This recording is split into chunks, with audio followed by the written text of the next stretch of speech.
कुरानों में 33 बार कहा गया काफिरों को काट डालो। हमारे यहाँ कहा गया वसुधैव कुटुम्बकम मां हिंसा सर्वभूतानि, किसी की हिंसा मत करो। ये क्यों नहीं देखते आप? हमारा स्वधर्म यही है। पर मान लो कहीं हमारी बहन बेटियों की इज्जत को लूट रहा हो, तब अहिंसा परमो धर्म रटेंगे, गलत बात। तब तो अहिंसा परम अधर्म।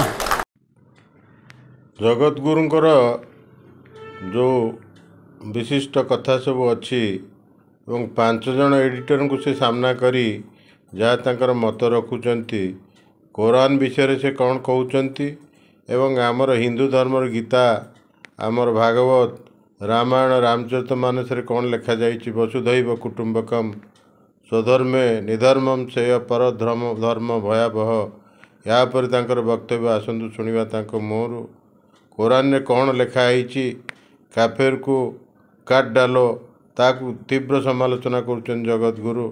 एवं हिंदू धर्म रे आमे वसुधैव कुटुंबकम नीति जो मानुचंती एवं ताकू अनुसरण करुचंती, ता आपण माने विचार करंतु। यह केते दूर यथार्थता अच्छी, यार केते दूर ठीक, केते दूर भूल, आपणकर अवगति निमंते आमे रखुचु।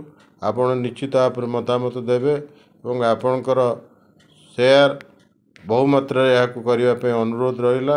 लाइक और सब्सक्राइब करने लगी आपन को अनुरोध करुच्ची।